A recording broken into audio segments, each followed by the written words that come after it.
May 2019. Crypto was freezing to death. Bitcoin had crashed, scams were being exposed, and public trust in blockchain was at an all-time low. Crypto looked like a sinking ship.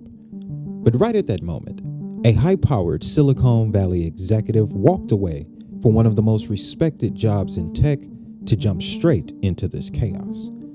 Get this, she wasn't a coder, she wasn't a cryptographer, she was a lawyer. Her friends thought she was crazy, but while everyone else watched token prices rise and fall, she saw something bigger. She realized that money in your bank account travels slower than a letter sent in the 1800s, but she knew exactly how to fix it. This is the story of Danielle Dixon and how she took the Stellar network from a misunderstood underdog to the backbone of digital money for giants like Visa, MoneyGram, and PayPal.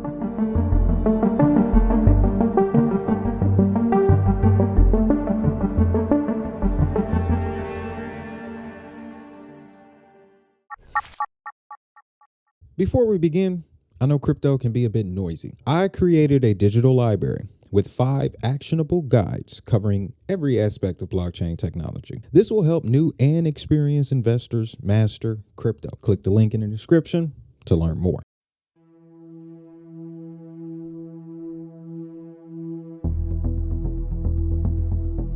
Looking at Danielle Dixon today, leading a futuristic blockchain foundation, you'd assume she spent her youth mining Bitcoin. But her background is actually much more traditional and much more intense.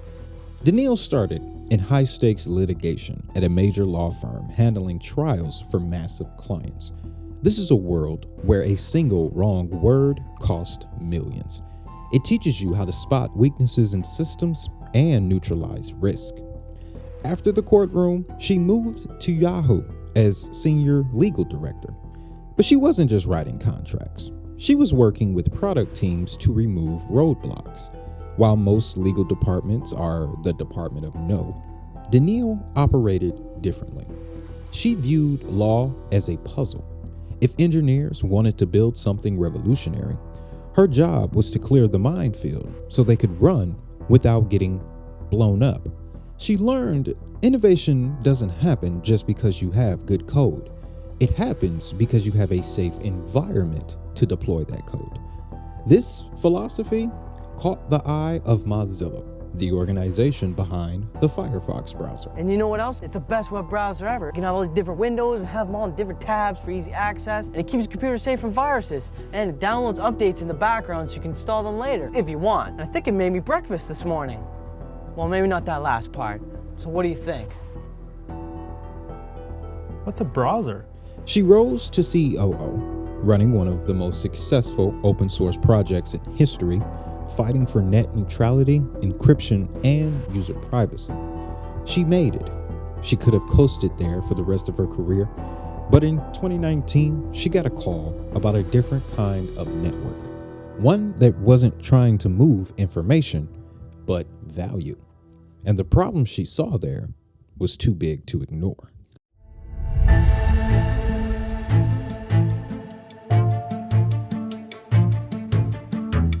To understand why 2019 was critical for Stellar, look at the market.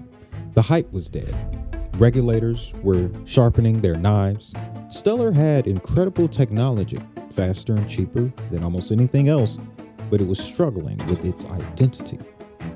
When Danielle joined as CEO of the Stellar Development Foundation, she didn't act like a typical crypto bro, hyping prices on Twitter. She put her lawyer hat back on and got the organization lean and focused. In November 2019, one of the biggest moments in the network's history happened under her watch. The foundation burned 55 billion XLM, more than half the total supply. They destroyed billions of their own currency. Why? Because the massive pile of tokens didn't help their mission. It was just bloat. They wanted to signal they weren't dumping coins on the market. They were building infrastructure for global payments.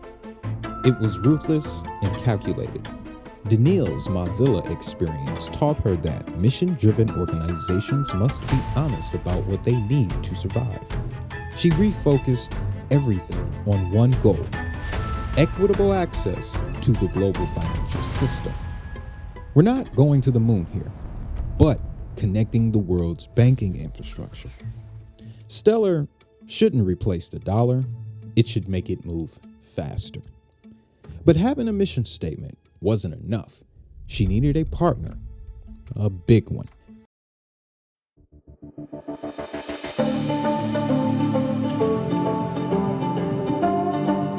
If you know crypto payments, you know about the rivalry between Stellar and Ripple.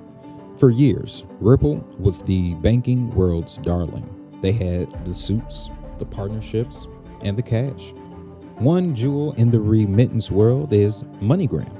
Ripple had invested millions into MoneyGram, but the partnership dissolved due to legal issues. This left a massive opening, but MoneyGram wasn't jumping into bed with another crypto project right away. They'd been burned. Enter Danielle Dixon. Her background as a litigator and privacy advocate became her superpower. She didn't speak in technical jargon about nodes and consensus. She spoke the language of compliance, regulation, risk management. She pitched Stellar not as a chaotic crypto coin, but as a boring, reliable layer of the internet. In 2021, the news dropped. MoneyGram chose Stellar. MoneyGram ended their partnership with Ripple, but they found a new one. The international payments juggernaut is now partnering with the Stellar Development Foundation to enable seamless conversion between cash and crypto. Any wallet that's connected to Stellar can now leverage MoneyGram's 400,000 locations all around the world to be able to get on and off the blockchain. This wasn't a typical partnership. They built a system allowing people to convert cash into digital stablecoins and back without ever needing a bank account. A construction worker in the US could send money to his family in a Mexican village, and they can pick it up as cash locally, with Stellar handling the transactions in seconds for a fraction of a penny. They beat Ripple. They beat PayPal. They beat traditional wire transfers. While other blockchains sold pictures of monkeys for millions, Stellar helped real people pay their rent. Once big financial players saw MoneyGram trusted Stellar, the floodgates began to open.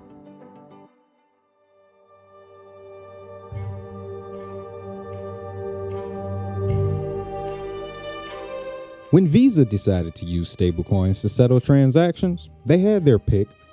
They could have chosen Ethereum, Solana, or built their own chain. But Danielle and the Stellar Development Foundation quietly built a reputation for reliability. Stellar doesn't break, doesn't have massive outages or gas fees that spike to $50. Visa partnered with Stellar to facilitate settlement. This was a stamp of approval that money could not buy. And it didn't stop there. Franklin Templeton, managing over $1.4 trillion, launched a tokenized money market fund on Stellar. Why? Because of the environment Danielle had cultivated. All the SEC filing that Franklin Templeton put out to explain that they were building on Stellar, because they saw that all the things they needed from an asset issuance standpoint, the compliance pieces, all of that were there. While other crypto founders insulted the SEC on X, Danielle testified before Congress, calm, articulate, professional.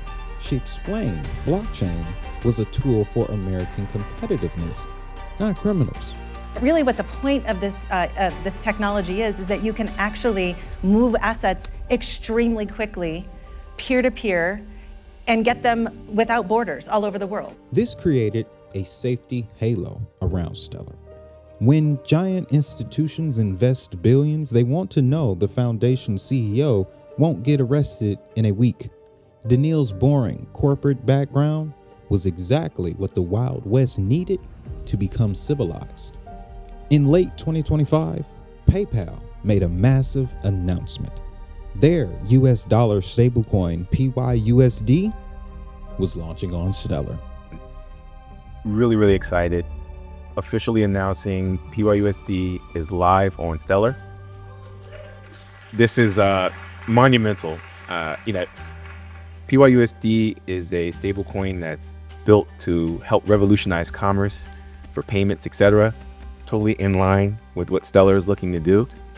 So we're extremely excited. Can't wait to get it out in the ecosystem. And you guys hear it first. We are officially live. See, PayPal had launched on Ethereum and Solana, but realized Ethereum was too expensive for small payments, and Solana had stability issues.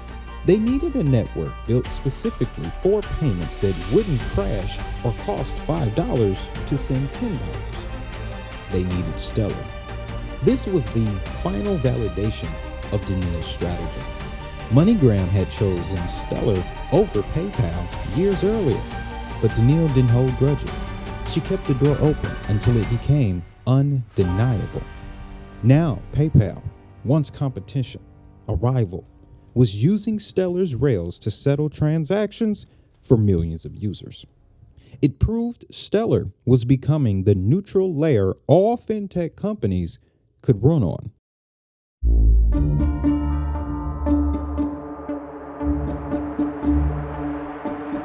By 2023-2024, governments were talking about CBDCs. Around the world, there is now, I don't know if it's a race, but there's certainly a march towards finding alternative ways for new digital financial infrastructure. Basically, how to do cross-border transactions in a way where you're not relying the same way on traditional banking infrastructure. That's happening, whether we want to like it or not. Many predicted this would kill networks like Stellar. But Daniil's vision of the internet for payments really shines here. She argues we don't need one coin to rule them all. We need interoperability. I want to agree with all of that and say that that's where we're headed, but I'll tell you that's what I thought in Web 2, is that we were going to have an open public network for everyone to be able to use, and then we ended up with a bunch of walled gardens. So the only way we actually end up with a multi-chain future is if we all really want a multi-chain future. Instead of just saying we want it, we have to act like we want it. That means we need to create standards. That means we need to focus on interoperability. That means we need to stop focusing on centralized players to create the interoperability. We need to do it ourselves. So I want that to be the future, but I worry that there's a lot of chains who have been out there, and also like when you capture the user and you keep them for everything on that one chain and don't recognize that there are things that other chains are better for, that's how we create a future where we have 5 companies that own the web. So we need to actually make it happen instead of just say we want it to happen. Think about email. Gmail users can email Outlook users because they use the same protocol. Daniil envisions Stellar as that protocol for money. She isn't competing with the digital dollar or digital euro. She wants Stellar to be the bridge connecting them. Most crypto projects want to be the money. Stellar wants to be the pipes the money moves through. This vision appealed to organizations like the UN. The UNHCR partnered with Stellar to distribute aid to displaced Ukrainians, sending digital dollars directly to their phones. People could cash out at a local MoneyGram. This was a humanitarian use case, proving the technology could save lives.